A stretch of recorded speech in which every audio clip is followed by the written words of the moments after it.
selamat siang Solo Thruster, dimanapun Anda berada.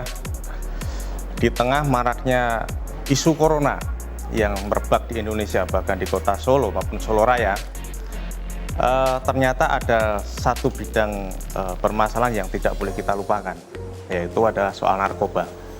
Narkoba ini menjadi salah satu problem yang hingga saat ini memang menjadi PR besar bagi setiap masyarakat yang ada, bahkan setiap instansi pemerintah, karena kasus narkoba sampai detik ini tidak pernah hilang atau belum pernah hilang. Ya, salah satunya juga di Karanganyar, kasus narkoba juga masih ada. Dan coba kita akan mengetahui seperti apa sih sebenarnya kasus peredaran narkoba yang selama ini masih menjadi momok bagi setiap orang.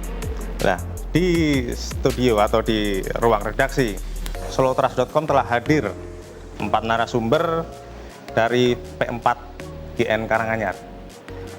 Ya, beliau adalah yang pertama Pak Robert Kristanto. Ini sebagai Ketua P4GN sekaligus Wakil Bupati Karanganyar. Selamat siang Pak Robert. Selamat siang. Yang kedua ada Pak Agus Cipto Waluyo, Kepala Kesbang Pol Karanganyar. Selamat siang Pak. Selamat siang Mas. Lalu juga ada Pak Kasat Narkoba, AKP Muhammad Kariri. Ya. Lalu ada Pak Sutopo Edi sebagai Kepala Seksi Kefarmasian Makanan Minuman dan Perbekalan Kesehatan Dinas Kesehatan Kabupaten Karanganyar. Selamat datang Bapak. Saya pertama ke Pak Robert dulu. Pak Robert, kalau kita melihat fenomena kasus narkoba di Karanganyar sebenarnya di pandangan P4GN ini seperti apa? Ini bukan hanya di Karanganyar saja, tetapi ini adalah masalah nasional. Dan kami di daerah juga harus bertanggung jawab terhadap peredaran dan penyalahgunaan narkoba. Ini kami Ketua P4GN dan hadir juga Pak Kasat Narkoba dari Kesbang Pol dan juga dari Kesehatan. Kami bersama-sama sepakat untuk memberantas ataupun mengurangi angka peredaran narkoba, penggunaan narkoba yang ada di Kabupaten Karanganyar. Baik, kalau melihat dari tahun ke tahun, sebenarnya kalau kita bicara grafik ini Pak, ada 2018, 19, bahkan ini masuk ke 20 ini cenderung naik. Kalau di Karanganyar penggunaan narkoba cenderung Stagnan. Kami sudah berusaha dengan Pak Kasat Narkoba bahwa yang sudah ditangani ini dan juga banyak sekali pengguna narkoba yang datang ke kami, ke P4GN ataupun ke Sat Narkoba untuk hadir di wadah kami untuk mereka untuk meminta untuk direhab. Jadi kesadaran terhadap masyarakatnya cukup tinggi. Ya, lalu untuk kalau dari Kesbang Pol sendiri Pak, memandang permasalahan narkoba sendiri baik nasional maupun di daerah ini seperti apa Pak? Ya, kita memang harus bersistem dari pusat, jadi termasuk kelembagaan kita kan juga berdasarkan perundang-undangan yang sudah ditentukan oleh pemerintah. Jadi tugas kami adalah memfasilitasi kegiatan P4GN. Jadi melalui anggaran yang ada di pemerintah daerah memang ada alokasi untuk P4GN. Nah, kegiatan ini memang utama adalah dalam rangka kita pencegahan dan sekaligus upaya pemberantasan peredaran gelap narkoba itu. Nah, dalam hal ini melalui utamanya adalah kegiatan-kegiatan sosialisasi pada masyarakat dan sekaligus tadi teman disampaikan Pak Wakil, upaya untuk rehabilitasi terhadap pengguna itu. Dan bahkan di tahun ini itu insya Allah juga akan dilaksanakan didirikan rumah rehab untuk korban narkoba itu. Baik, tentunya menyikapi kasus narkoba ini ada rehabilitasi, tentu ada juga penindakan. Nah, ini bagian untuk Kasat Narkoba dari Polri sendiri. Pasti yang namanya entah itu pemakai, entah itu pengedar, itu juga ada kalangan, entah itu di pelajar, mahasiswa atau masyarakat umum. Ini lebih banyak itu kasus itu melibatkan siapa nih Pak? Jadi berdasarkan kasus yang sudah berhasil kita ungkap, jadi dilihat dari usia, memang rata-rata usia produktif yang sebagai pelaku pengguna penyalahgunaan narkoba, artinya usia 20 sampai usia 30, jadi usia produktif.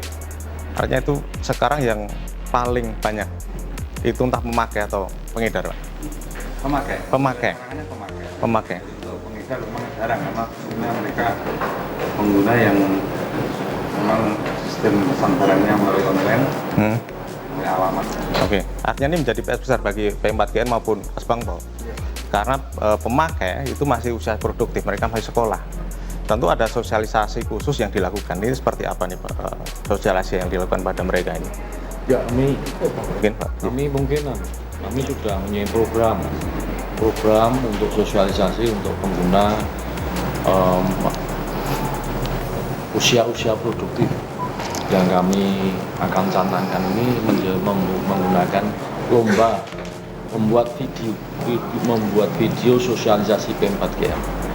Ini yang pesertanya yang akan kita ambil adalah di kalangan SLTA dan SLTP. Salah satu penilaian yang kita ini nanti like terbanyak.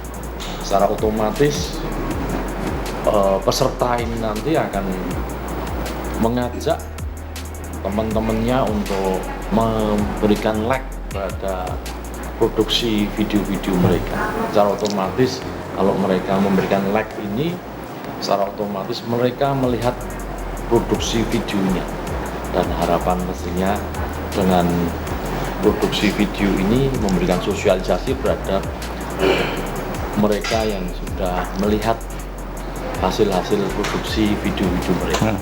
Itu menarik Pak. Artinya sosialisasi yang dilakukan oleh P4GN maupun didukung oleh semua pihak termasuk dari Kesbangpol itu adalah bagaimana kita memberikan sosialisasi sesuai dengan tren masa kini. Mungkin orang bisa memakai video, vlogging, ya seperti itu. Nah sekarang kalau kita mengacu ke apa sih sebenarnya, atau mereka, si pemakai ini sebenarnya cukup tahu nggak sih dengan apa sih yang mereka pakai itu? Atau mereka hanya coba-coba itu kita kan mereka pasti nggak tahu ini. Ataupun mereka hanya ya pengaruh lalu diberikan satu bahan yang mereka nggak tahu yang dipakai. Ya mungkin dari Pak Edi bisa menjelaskan. Ya, seperti tadi disampaikan oleh Pak Kasat juga banyak yang menggunakan adalah usia produktif, dan disampaikan juga Pak Ketua bahwa mereka itu kadang-kadang nggak tahu apa yang digunakan, apa yang dicoba gitu, atau mungkin untuk gaya-gayaan gitu ya. Jadi, nah ini yang kami lakukan dari tim P4GN juga meningkatkan kesadaran masyarakat bahwa tahu apa sih manfaat penggunaan obat, yang positif apa, kemudian risiko negatifnya apa. Ketika mereka tahu risiko negatifnya, mereka bisa menyadari, kemudian bisa memberitahukan ke lingkungan dan sekitarnya ya. Jadi sangat bagus kami upaya dari Pak Ketua tadi, kita adakan lomba video dan sebagainya. Saat ini kan komunikasi semakin mudah ya, dan itu saya kira bisa digunakan sebagai upaya komunikasi positif, meningkatkan kesadaran penggunaan obat yang benar. Kemudian sehingga ketika tahu obat yang benar digunakan seperti apa, risiko ketika obatnya salah, baik perolehannya, kemudian nanti dampak negatifnya menggunakan narkoba itu, kemudian juga nanti dampak secara kriminalitas itu kan juga bisa kita sampaikan, sehingga kesadaran dan komunikasi dengan lingkungan itu semakin meningkat gitu. Dari yang selama ini dipakai Pak, lebih banyak mereka tuh sering pakai apa sih Pak? Ya saya kira yang banyak beredar itu adalah yang ada 3 ya, yang obat itu bisa, yang disalahgunakan itu bisa meningkatkan semangat, seperti ekstasi dan sebagainya, semakin semangat. Kemudian tapi nanti risikonya ketika efek obatnya sudah hilang, mereka kan jadi lemes, jadi ketergantungan gitu. Ketagihan ya? Ketagihan gitu. Kalau nggak minum nggak bisa semangat lagi kan itu. Kemudian juga ada obat yang justru untuk menghilangkan pikiran ataupun biar tenang, tidur dan sebagainya. Itu ketika withdrawal ataupun habis efek obatnya juga akan merugikan diri sendiri gitu, merugikan orang lain juga gitu. Apakah obat-obat itu cukup mudah ditemukan? Ya saya kira kalau sekarang zaman online ya, jadi saya kira semua barang mungkin dengan cara apapun itu bisa ditemukan. Tapi ya ini ya kita tim kita ini juga tugasnya kan untuk memberantasan dan mencegah supaya obat itu tidak bisa ditemukan. Okay. Yang ketiga tadi halusinogen, jadi ya menimbulkan halusinasi, pikiran-pikiran yang nggak benar gitu ya. Itu ketika dampak obatnya hilang ya nanti akan berakibat yang tidak baik juga gitu. Oke, bicara soal bagaimana memberantas penjualannya Pak, dari pihak Polri sendiri, dari Kasat Narkoba, bagaimana memantau nih? Tadi kan ada penjualan online juga yang kita nggak bisa batasi juga di situ, Pak. Luas sekali. Ya, bagaimana Polri memantau ini, Pak? Kita berkoordinasi dengan jajaran Med, Polres lain, jadi dengan jajaran Satuan Ampas juga kita berkoordinasi terus, sehingga kita tahu jaringan dari pengedar itu sendiri. Jadi kita bisa cegah apabila mereka mau masuk ke wilayah kita. Jadi kita melakukan pencegahan. Artinya pencegahan. Oke, ya. Terima kasih Bapak sudah hadir di ruang redaksi slowtrust.com dan semoga perbincangan singkat kita ini bisa akan menjadi pencerahan bagi masyarakat dan bagi kaum muda terutama yang mereka akan terpengaruh oleh hal-hal yang bersifat narkoba, bisa berpikir lebih panjang lagi ke dampaknya, bahwa itu yang akan menghancurkan kehidupan mereka sendiri. Baik, terima kasih Bapak sudah hadir dan Slow Truster, demikianlah perbincangan kita hari ini dan semoga bermanfaat untuk Anda semua.